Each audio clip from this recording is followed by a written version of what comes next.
Good morning, Catherine. Good morning, Carolyn. Good Good morning. morning, Holly. Should we bring our amazing guest on? Catherine, would you like to Yes, introduce our guest? yes, and it's a pleasure to introduce Dane Wigington, who is the researcher and founder of Global Reengineering Watch. I shouldn't say global; it's Geoengineering Watch, who has for many, many years tried to educate globally everyone about the fact that we are being poisoned from the skies. We have a global spraying program going on. I first discovered it.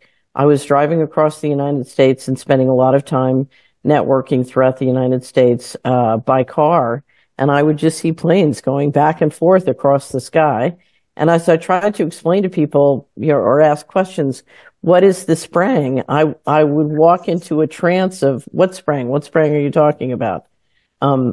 Dane had a solar business, and I'm going to ask him to tell us about it. And what he discovered was that the dimming of the sky with the spraying was causing the efficiency and the economics of his solar business to be changed in ways he hadn't anticipated. And he started to dig in and try and understand what was happening and do something about it. And then along the way produced an amazing documentary called The Dimming, which you can get at his website.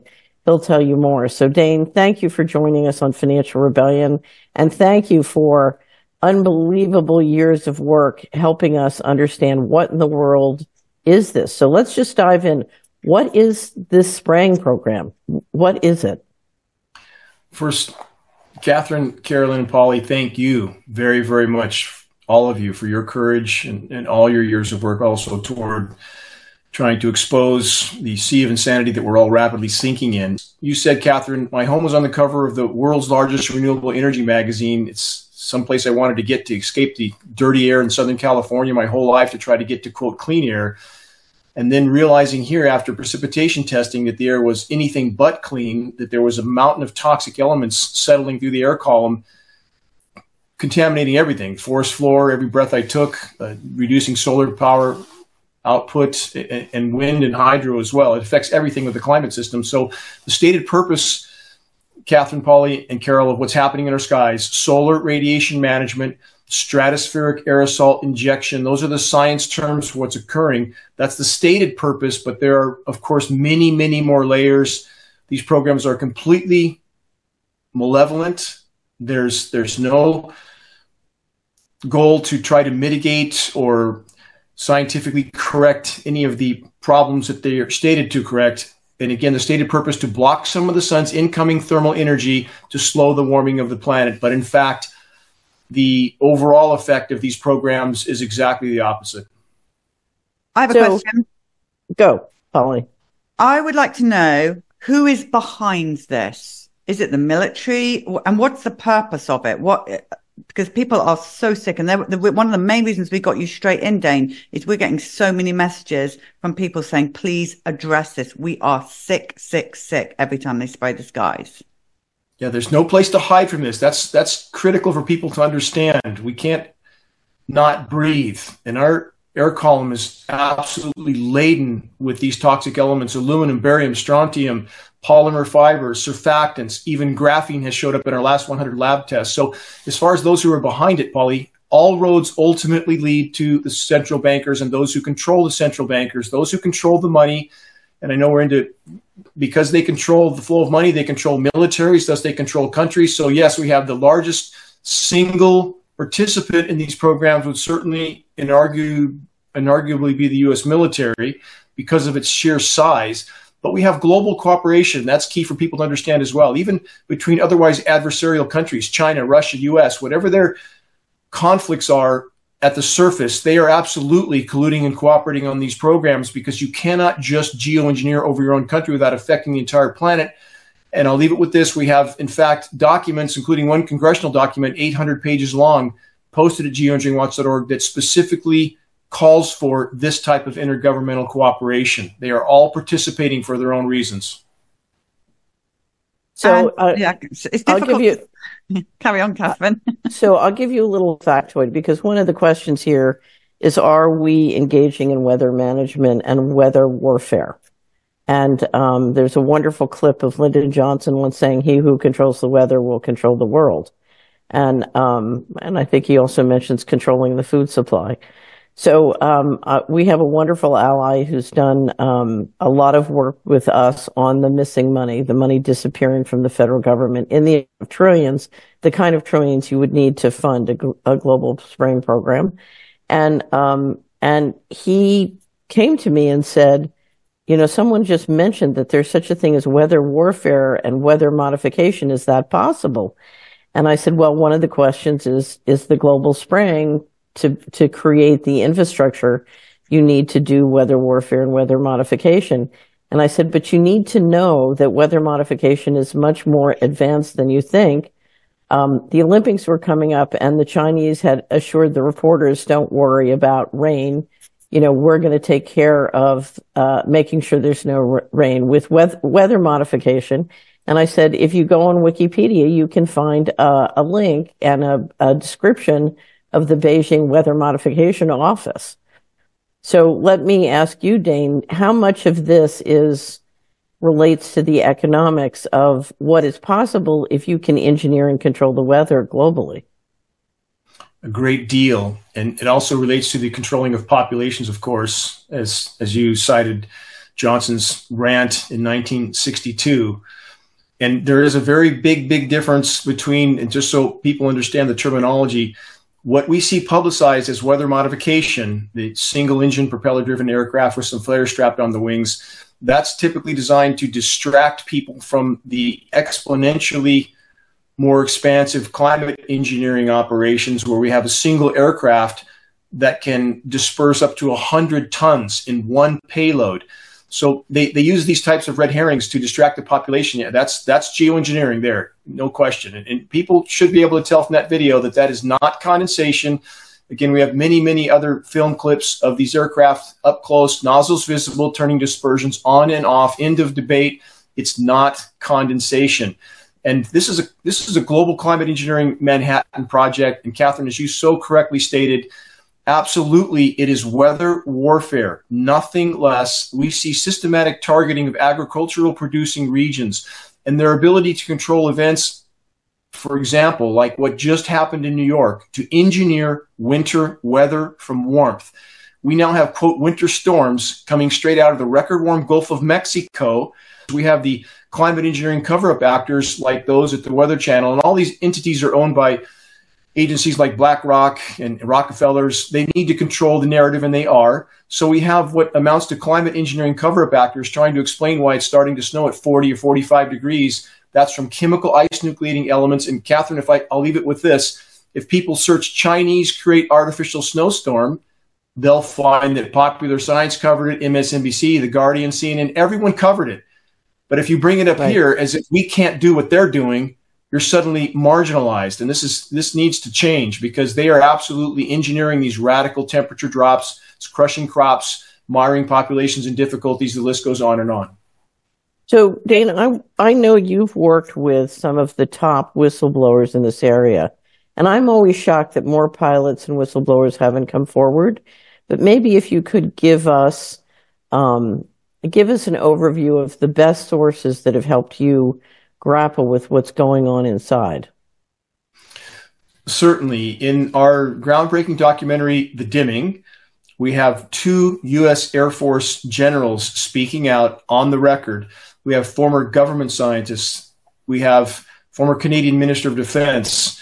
We have people that were in a position to know, and they are readily acknowledging these programs. We are communicating with some commercial pilots that are covertly trying to bring this issue to the attention of other pilots that seem buried deep in denial, the same as we have with the medical industrial complex that keeps telling us that their stock and trade is, quote, safe and effective when it's anything but. So, again, we have that type of denial in the aviation industry as well, but we are working with commercial pilots that are leaving, for example, our 20-page full-color fact and photo summary booklets, our printed materials that are very effective at waking people up to this issue. They're leaving them in pilot lunchrooms and so forth.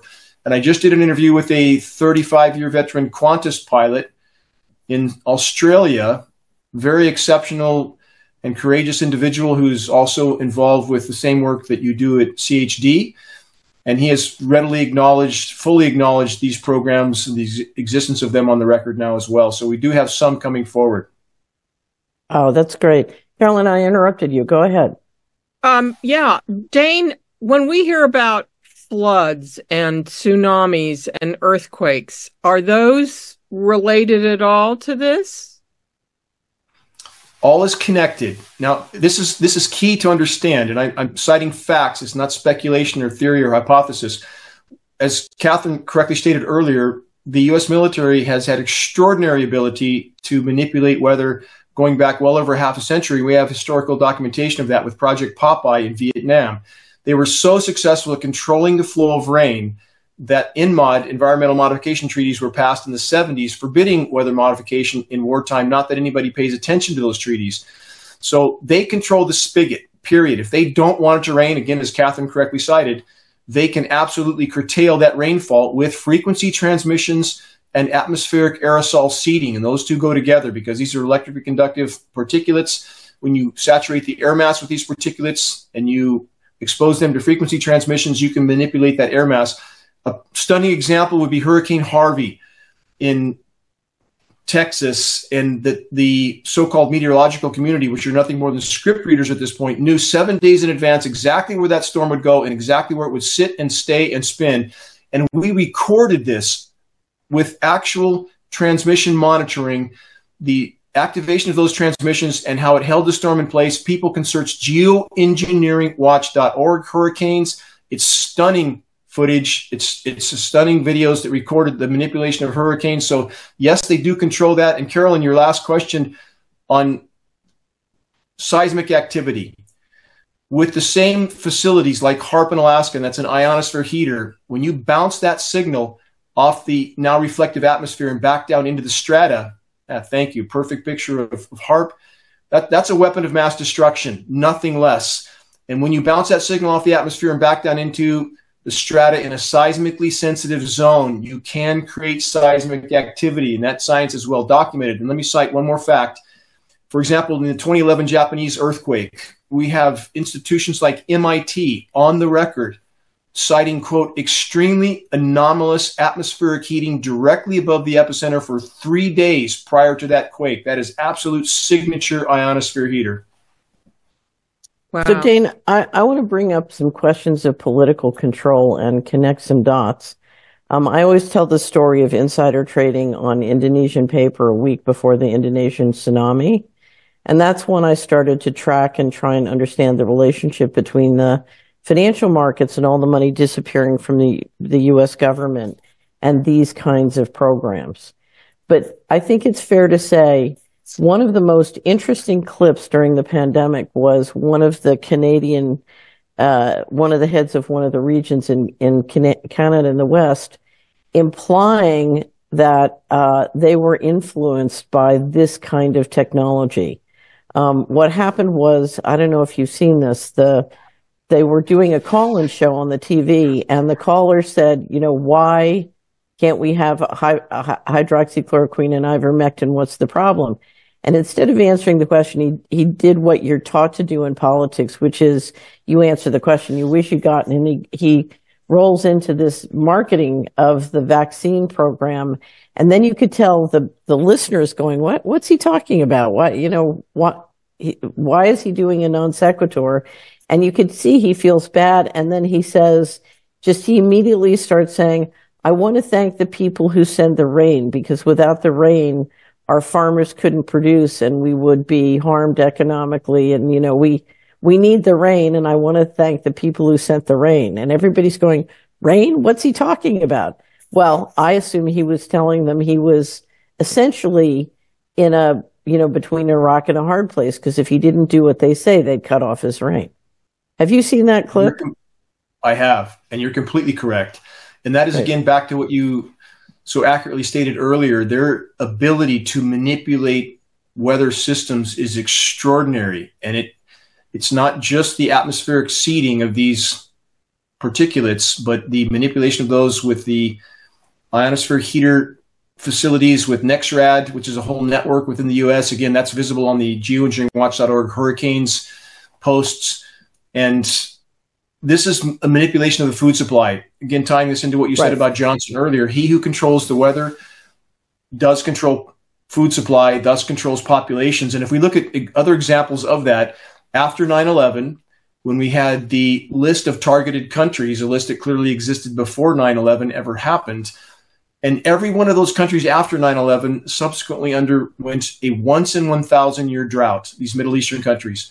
That's statistically impossible that would have that kind of a coincidence without weather manipulation and weather warfare being a part of that. And we have the leaders of those countries. In the case of Iran, we have the leaders of those countries on the floor of the UN stating NATO is cutting off their precipitation.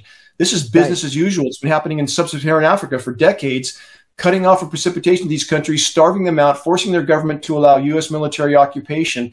All of this is connected. And again, if we tie all these contaminants in, and I'll leave it with this point, when you mix all these contaminants together, fluoride was talked about earlier in the broadcast. Now we have aluminum, we have mercury, you get synergistic toxicity. So it becomes exponentially worse. And in the case of, for example, mercury, which all of us have in us from the coal-fired power plants, amalgam fillings, other sources, now we have aluminum in everything. It's showing up everywhere in everyone, every hair, blood, urine sample we test, in all of us. You mix those two metals together, the synergistic toxicity goes through the roof. Peer-reviewed study proves that it can increase by as much as 10,000%, 100 times worse. It's a wonder any of us can function at this point. So I want to make 2 points here. One of the questions that we all have is, why are presidents and prime ministers around the world not doing what their populations want, but consistently doing what the people centralized in control want? And I dare say it's these kinds of invisible weaponries and technology that put a president in a difficult position, because if they can be threatened with this kind of technology and their general population doesn't understand that this technology exists, how are they going to say no to the forces that are doing this? So this is clearly one of the reasons we see leaders, defying the polls and surveys of what their voters want and doing what, I would say is the central bankers want. Is that fair to say? Agree. Catherine, that was so eloquently explained, so accurate. That is exactly right. That is why those in these posts of, quote, elected leadership don't actually decide anything. They are subject to everything you just described. And we see more than enough examples of this occurring. So again, we're back to he who controls these systems controls the entire matrix, if you will. And the gravity of what is unfolding right now, I want to stress this point, is far more dire and immediate than almost any yet understand. We're seeing crop collapse all over the globe. Fisheries are collapsing. These activities, climate engineering specifically, is the single most damaging factor for the ozone layer. Ozone layer is imploding. That by itself is an immediate near-term existential threat. In addition to, again, all our soils, all our waters contaminated all over the globe. That's not my opinion. Peer-reviewed science study has proven now that there's not a single uncontaminated drop of rain on planet Earth. All of it contaminated, not just with PFAS forever chemicals, but climate engineering elements as well. And this is not something you can just turn off once the soils are sterilized. And we're at that point now, in addition to it building up in us. So sorry for the long answer, Catherine, but you're completely correct. Those that the public imagines to be in some position of power to do anything are, in fact, puppets on the end of strings for exactly the reasons you described. Well, actually, we do have the power to do something, but we'll get to that second. But I also want to bring up another dynamic. So we have subscribers. CHD has members all over the world. Solari has subscribers all over the world. Throughout the pandemic, we would see outbreaks of COVID that were constantly contiguous with heavy spraying in that area. And I kept having subscribers write in and saying, this is not a virus. This is chemical warfare. We're being sprayed and then we get sick. Did you notice any pattern related to pandemic outbreaks with heavy spraying? Certainly. Let me add some key points to that. We know they have the world's second most recognized climate engineer, Dr. Ken Caldera, former U.S. Department of Defense scientist, stating on the record, and we own the audio of him stating this at geoengineeringwatch.org. He stated on the record what he did for the U.S. Department of Defense was design methods of spraying pathogens into clouds to infect the populations below. We look at the first outbreaks of COVID. We had 85 countries in one wave in 3 days infected. That's indicative of an airborne dispersion. We have elements showing up in precipitation that we know are used for biological carrier platforms with biological warfare. That's polymer fibers and graphene. Again, biological carrier platform to carry a biological from the clouds to the ground. And we have Italian researchers identifying CV19 attached to airborne particulates. Every single puzzle piece connects. Why would we think they're not doing this when they have a history of doing it? Even according to the Washington Post, as far back as 1977, Washington Post published that the U.S. DoD had conducted no less than 239 open-air biological tests on innocent, unknowing U.S. civilians. This is business as usual. Right. Right. Well, it's, historically, the problem with many kinds of biological warfare is they're very difficult to manage and control. Chemical warfare is always the preferred method, or low-grade biological warfare, because it's much more easy to control. And if you look at some of the outbreaks, it really looked like whatever was happening was induced on a local level in many places. Does that make sense? Yes, it does. And I'm not trying to eliminate that aspect of the equation, not at all. I think there are so many layers to this. It indicates there's so many layers that it would be difficult to sort them all out. But all of it's certainly connected, and even back to the fluoridation of our water supplies, and from every conceivable direction for those in power, the more they can debilitate and diminish the cognitive ability of populations, the easier they are to control. And as we hurtle toward planetary life support system collapse, and this is happening now, and I want to stress that it's not, again, conjecture or opinion. We have global insect populations now, terrestrial and aquatic, down 80 to 90%. If the insects can't make it, we're not going to be around long. Plankton populations down 90% in the Atlantic, fisheries crashing, crops crashing. This paradigm cannot be maintained much longer, and I would argue those in power certainly don't see populations as just expendable at this point. They're a rapidly increasing liability. Why would we think they're not trying to cull the herd? So one more question before I get into depopulation. Oh, I've got a ton of questions as well. So after you. Okay. So I it was about 7 years ago. I was in Scotland, and I was staying at the home of a wonderful friend and ally who was trying to persuade me to promote climate change on the Solari report, and I was refusing. And we were having an absolute screaming match in the kitchen overlooking this beautiful Scottish lake. And I said, I am not going to say a word on any of this until you explain to me how the global spraying fits in. Because, I can't, if we're re-engineering the climate, don't tell me we have a climate problem. We're poisoning the climate. And I have to integrate that in any understanding, and I can't understand what you're saying about climate change if you can't integrate this in. Now, in my opinion, if you look at what's happening with the global spraying, it destroys the whole climate change scam. If you integrate these kinds of invisible weaponries and the fact that we're poisoning the climate, it's ridiculous to think we have a climate change problem. We have a man-induced climate change problem. Is that a reasonable thing to say? How does I would agree with you completely. How does it fit in with with the climate change narrative, which makes no sense once you integrate this in? The ground I would stand on here, and we do stand on at geoengineeringwatch.org, is in lockstep with what you just explained, Catherine, in that there can be no legitimate discussion about the climate from any perspective without first and foremost addressing this issue. That being said, I think it's imperative to also acknowledge that we have been extremely poor stewards of planet Earth. We've laid waste to this planet in so many ways it would take hours to even begin to address it. When we're going through over 100 million barrels of carbon fuel every single day, 23,000 tons of coal every single day, cutting down the forest, poisoning the oceans, polluting the planet. All of that is a massive problem. But that being said, again, back to what you said, and I agree with you on this, that there can be no legitimate discussion about climate anything without addressing this first, because what climate engineering has done has disabled the planet's ability to respond to all those other forms of damage. And the forests are a key example.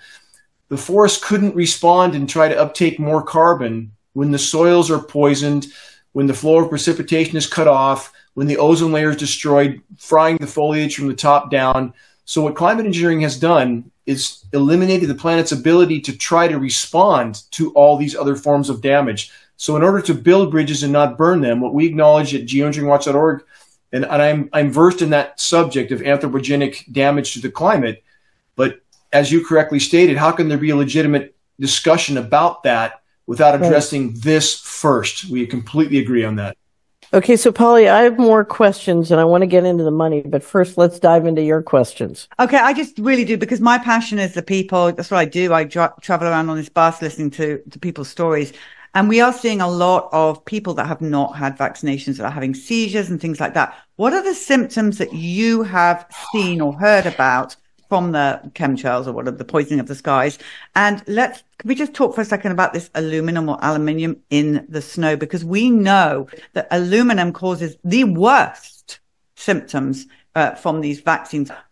Could it be that these unvaccinated people are getting tremors, seizures, strokes from this aluminum, from the snow, from the water, from whatever it is that they're spraying down from the sky? Absolutely. And I think it would be simpler to answer that question by what's it not doing. I mean, at this point, we have known neurotoxins raining down through our air column, and these particles are so small. We're talking about nanoparticle range, and so the listeners understand how small that is. You can fit 1,000 nanoparticles across the width of a single human hair. That small of a particle of any element is dangerous and toxic, but we're talking about extremely damaging elements on top of that. So it's truly a lethal mix. When the particles are that small, they're very bioavailable, easily absorbed, and very bioaccumulative. They build up in your system. It's building up in all of us. They're very difficult to chelate out. So absolutely, this is related to a list of symptoms and diseases that is so long it would take us much more time than we have to go into it. Let me cite one example. We have peer-reviewed study. Most people know the bees are collapsing. That's common knowledge, colony collapse disorder. What most people don't know is that we have peer-reviewed study to prove that the bees are packed full of aluminum and they are exhibiting symptoms that resemble Alzheimer's and dementia in a human being because they're consuming this off pollinated or flowers as they pollinate. And it's affecting bees in the same way it affects people. We're just a larger organism. It takes longer for it to build up to those levels in us, but it's wreaking havoc across the board, the entire web of life from the clouds to the ground. Again, sterilizing soils, insect populations, ozone layer, all of this is connected. If we stay on this course, we're not going to be here much longer, and that's a mathematical, statistical fact. And you say there's nowhere to run. You made that statement earlier. Are there any states here? Is there anybody doing anything about this? Is there any safer place to be? There's no safer place to be. Some areas are hit harder than others overhead because the weather systems move across those regions, but it doesn't mean that states downwind aren't getting just as much as it falls out. So we have several states, Rhode Island, New Hampshire, I believe North Dakota now, Texas, trying to pass anti-geoengineering legislation.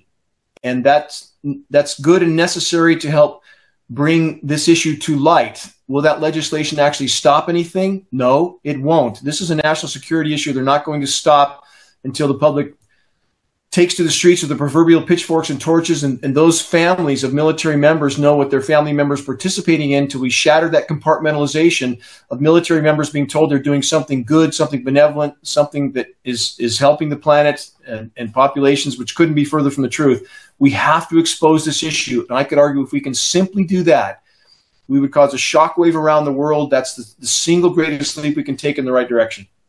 So let me talk about the financial streets that people need to. And because what we're talking about, Dane, as you know, a global spraying program that will provide an infrastructure for this kind of poisoning and weather warfare is very, very expensive. We're talking something that costs a lot of money. And the question is, when I first started to watch the spraying, I started to pro-form in my head how much it was costing. I thought, where is all this money coming from? And at the same time, Carolyn and I were trying to search for trillions of dollars that were disappearing illegally from the U.S. government. So the question was, this is interesting. This is costing trillions, and trillions are disappearing over here. Maybe there's a connection. So let's pull up the term of the day, and that is the CIA Act of 1949. The National Security Act was passed in 1947, and then several years later, there was great political controversy. If you're interested, there's a wonderful Salieri report on the assassination of Forrestal, who had been Secretary of Defense, and they literally had to get Forrestal out and assassinate him to, in my opinion, pull off passing the CIA Act of 49. But one of the things the act did, in addition to creating the CIA, was create a funding mechanism whereby you could appropriate money for many of the other agencies, 20 plus agencies in the U.S. government, and then secretly claw that money back to fund secret projects. And that was one of the things that really turbocharged what's called the black budget, the availability of secret money financed with U.S. treasuries and through the U.S. Treasury. And if you look at the federal credit mechanism, it finances trillions of dollars, and it creates ways of spending that money, which are secret. And it started with the CIA Act of 1949. Before I go on, Carolyn, anything you want to mention here? Well, the question in my mind is it hidden in the defense budget, or are they taking money from HUD and, the National Endowment for the Arts and things like that? Whether they're actually we know as a result of 2018 passage of the rule that basically made the financial statements go dark as to anything that they could call national security, and presumably this is a national security issue, so it would be also included there. But I take it that we're talking about money that's actually appropriated as opposed to missing money. Right. So there's several possible sources. One is that they're clawing money from the different agencies, including DOD. So that's one possibility, because basically the DOD and the intelligence agencies have approximately $1 trillion a year. So number one is this mechanism or other aspects of the black budget, but the other is the missing money. As of 2015, there was $21 trillion missing, $1 trillion from HUD and 20 from DOD. And if you look at the extent to which DOD either controls, controlling the airspace or controlling the operation, it's pretty likely that some of that 20 trillion went into financing this.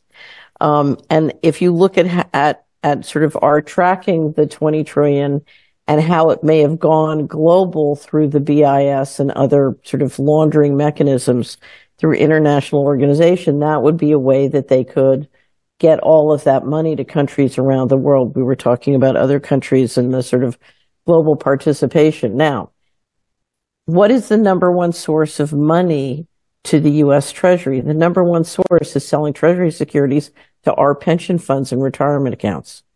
So if you look at the logical players financing this, I suspect it's all of us. We are funding through the Treasury mechanism an infrastructure that is being used to poison us. Now, I could say the same thing for the injections and the same things for mysterious ingredients being put in the food supply.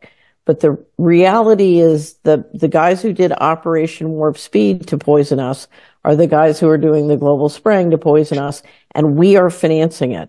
Now, we can take to the streets, but I would dare say it's a much more intelligent plan to simply cut off the financing, because we are financing this. Right. Well, the other question in my mind is, if this is global, Is it U.S. military planes that are doing this over Greece or Netherlands or whatever? Or are they coming up with the money for that? It's really interesting to try to figure out how this could be a global phenomenon and not have it coming out more obvious when there has to be some kind of coordination. I mean, if we're flying jets over, let's say Russia, is it in Russia? If we're flying jets over Russia that's dropping chemicals, how do they know not to shoot down the jets? I mean, there must be an incredible amount of coordination. Right. So, and I dare say we've seen NATO moving, to more and more and more countries as we've seen the spraying move to more and more countries. So I dare say it's pretty logical to assume that there's a major connection between the U.S. military and what's being done through NATO. So Dane, go ahead, jump in. Well, there is. And to answer that question, Carolyn, we posted an interview that it was Deep Shield. It was done 21 years ago from an insider in these programs. And there's so much technical detail in that exchange that this individual had to be authentic. He was found suicided about 2 weeks after this interview was done. We didn't do it at geoengineeringwatch.org. It was done by others, but very, very detailed, outlining exactly that type of cooperation between otherwise adversarial nations and how the materials exchanges work.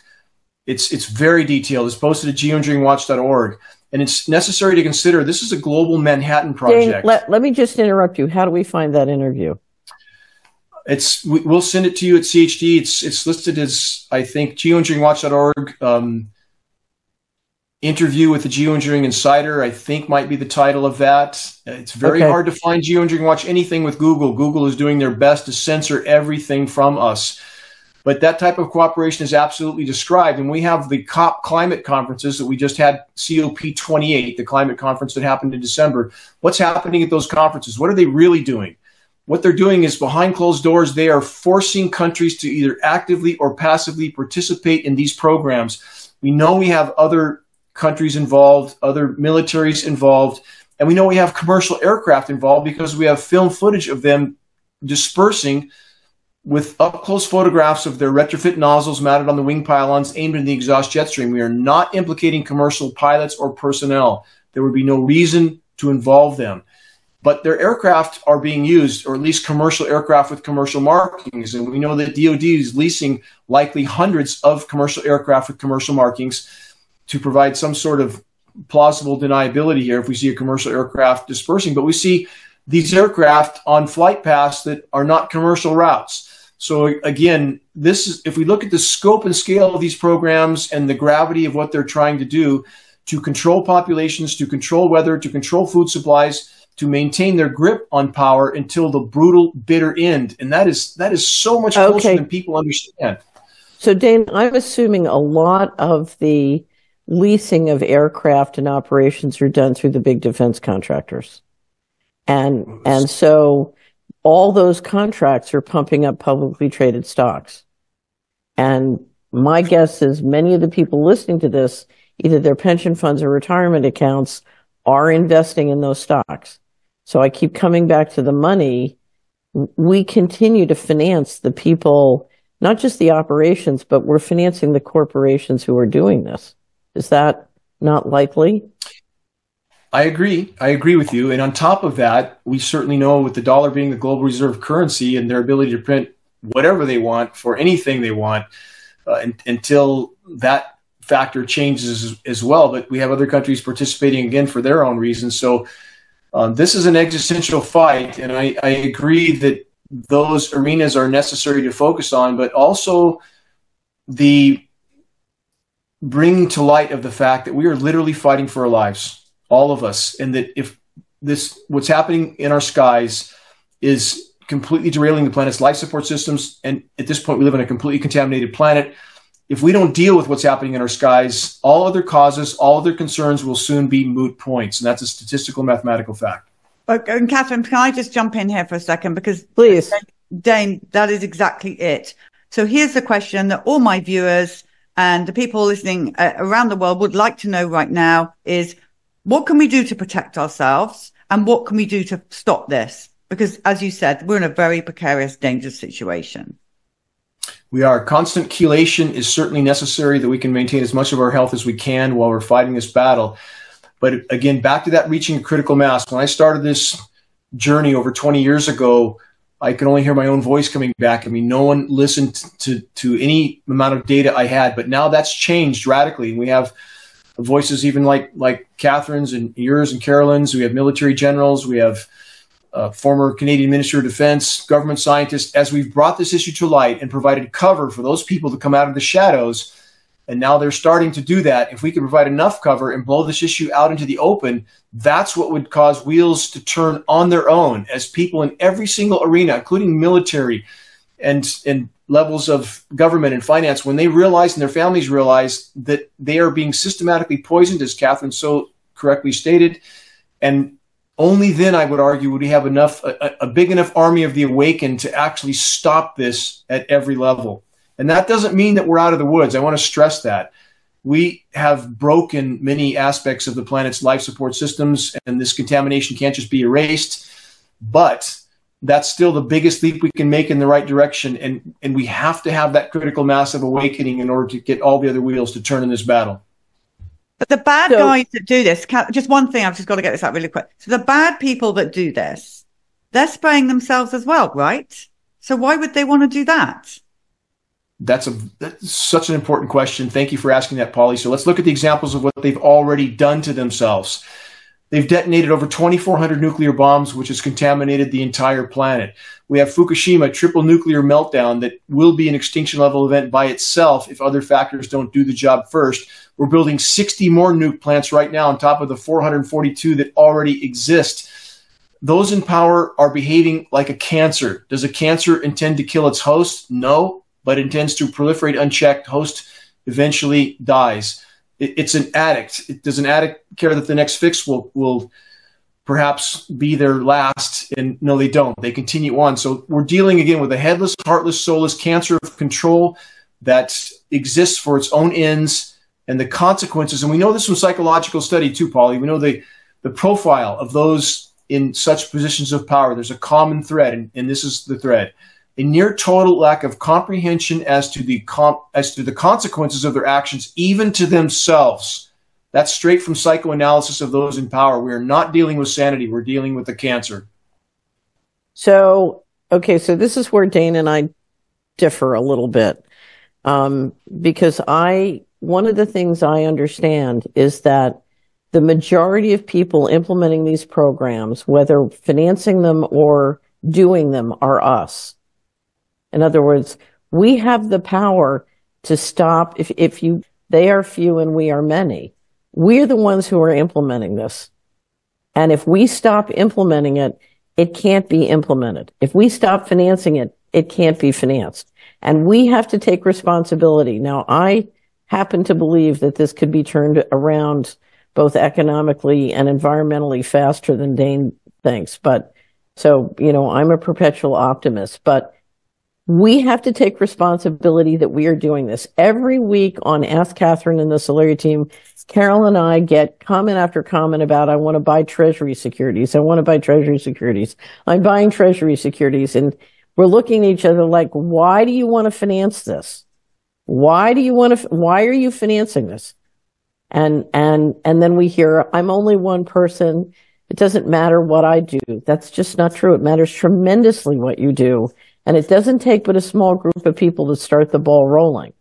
So this gets back to all the other things, this machinery. We have a federal financial machinery which is destroying our civilization, which is destroying people and poisoning people. And we have got to come out of the trance. We've got to snap out of it, and we've got to stop implementing the poisoning, and we've got to stop financing the poisoning. And we've got to connect the dots between what Dane is describing and our actions in our own life. So it's not just enough to protect ourselves. We have to stop making money in ways that help poison our neighbors, Because I think we're on the same page, Catherine. If I can just, I think we're on the same page, actually, Catherine. I don't think we're really departing on that at all, in the sense that, because I state this at geoengineeringwatch.org on our weekly, I state this commonly, that those in power could not do what they do without the active or passive participation of the majority population, period. We've seen the enemy, and he is us. So we definitely try to drive that point home as well. In regards to the damage to the planet, I would only cite past mass extinctions from paleo data. If we look at, for example, the Pedum event from 55 million years ago, the equilibrium period after that event, which is not nearly as severe as what's happening now, the equilibrium period was 10 to 20 million years. And I know that that's a very bitter pill to swallow, that we will never know the planet that we once have known. We'll never know it again. That being said, could we still salvage some of the planet's remaining life support systems? And that remains to be seen. And that's worth fighting for till our last breath, if you will. So bottom line is, yes, the public must be awakened for the reasons you cited, so they stop participating in their own demise. We fully agree on that. And so I think we're much more in lockstep. So I just have to tell you my favorite interview that I ever did on this topic was with Dr. Gwen Scott. So she had been a very successful journalist and then had become a naturopath and did a lot dealing with Morgellons disease and some of the creepier aspects of what gets into our body from the spraying. And I did a pre-interview with her on what does the spraying do to our bodies, and then how do we protect ourselves? And it's up at Solari. I have a Quantron resonance system. I had to do 10 sessions and 2 hours of prayer just to recover from what she had to say. And I called her back and I said, okay, we're not going to talk about what it does to your body. We're just going to talk about the 10 action steps of what you can do, like chelating and detoxing and all these other things to diminish the harm of what's coming from the spraying. And so I read her my 10 action steps and she said, well, dear, that's very good, but you forgot the most important one. And I said, what's that? And she said, grace. If you look at what's going on, we should all be dead, but we're not. So something else is going on, and I call it grace. So we know that living systems and the planet respond by trying to protect themselves. And I do believe that if you look at what's going on with the poisoning, we should all be dead, but we're not. And so I agree with her. Something else is going on. And that's why I continue to be an optimist that if we would stop financing and implementing our own destruction, we can change this around. As the lawyer on the panel, I feel moved to say, I wonder if there's some kind of legal action that could be filed. We're up against national security secrets, I suppose, so that it makes it difficult, for FOIA to get information. But if the United States government is doing things that are killing people, I'm wondering what the tort action is. State attorneys general might have some role in this also, because their suits are taken more seriously, perhaps, and they certainly have standing, and some of the state attorneys general actually care about things like this. I hate to sound like a broken record, but I've always believed the way to go after them is to go after the money. In other words, the money that they're spending illegally. I'm going to have to walk somebody in. The money that they're spending illegally. So they're going to have to, I think you cut off the money. Let's have Dane. We've only got 4 minutes left, Dane. I want you to address that. I want to also ask you, because what you're doing is incredibly brave. Have you ever been threatened? Do you ever feel in danger? If I can answer that question in a moment, I'm back at what Carolyn said. And we have filed many, many FOIAs with attorneys working directly with geoengineeringwatch.org. We get piles of redacted documents back. They're not about to disclose this issue. We sued a primary climate engineering cover-up scientist that represents Caltech, Carnegie Science, Cornell, and MIT. The system sided completely with him, and the legalities or moralities weren't a part of the equation. So again, the legal system sided with their own, as we expected. Bloomberg News actually covered our lawsuit against that scientist, Dr. Douglas McMartin, The redacted documents we get back indicate the degree to which they will try to protect this issue until the last possible moment.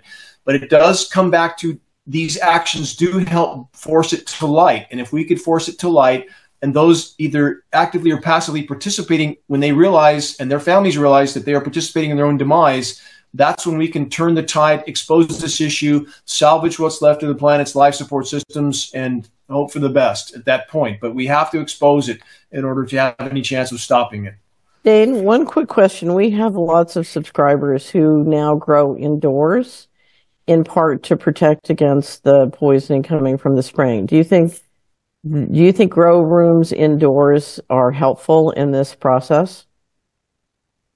Certainly, but these particles are so small that they can migrate into those protected areas as well. We've tested under crawl spaces that haven't been disturbed for decades, and we found these elements in lesser quantities, but we still found them. And again, if we can't grow outdoors, we're not going to be producing food for anywhere near 8 billion people for much longer, and that's already happening. So again, we're back to, yes, we try to mitigate what we can along the way, our health and so on, but if we don't stop this, and the planet's life support systems completely implode, and it is a non-linear equation. I want to stress that. This is not some centuries-long or decades-long scenario we face. It's here now, statistically. Right. We're about to hit the wall on many fronts. Many factors already past the breaking point. So we're back to we have to expose and stop this, or we don't have much longer. We need to fight this in an effective, efficient manner. We're playing chess. We need to learn how to play well. So it's much more effective to pass on credible data to others than to point at the sky and rant. And we try to supply at geoengineeringwatch.org. We have printed materials we pass on for less than our cost of producing and shipping in order to get those in the hands of activists in the field. And you can share links from the homepage of geoengineeringwatch.org for free. We made the dimming available for free the moment it was done, even though we spent well into 6 figures on that film. We're only here to try to bring this issue to light. So arm yourself with credible data, start spot fires of awareness, ask others to do the same, help us force this issue to light. Can we donate at the website? There is a contribution button there. We never solicit anything, but there is, and I spent my entire SEP IRA on this fight long ago. I'm not going to need it. So, Dane, I'm an investment banker. The future that we face, I want to put it to use. I'm an investment banker, so I would solicit on your behalf. Stop financing the people who are poisoning us, which many of us are doing, and start financing the people who are trying to stop the poisoning. So here you go. Here's what we call an arbitrage to save the planet. Get out of financing the poison, and let's all help Dane. So Dane, thank you very much for joining us on and for being so brave and educating us as well. Thank you for that.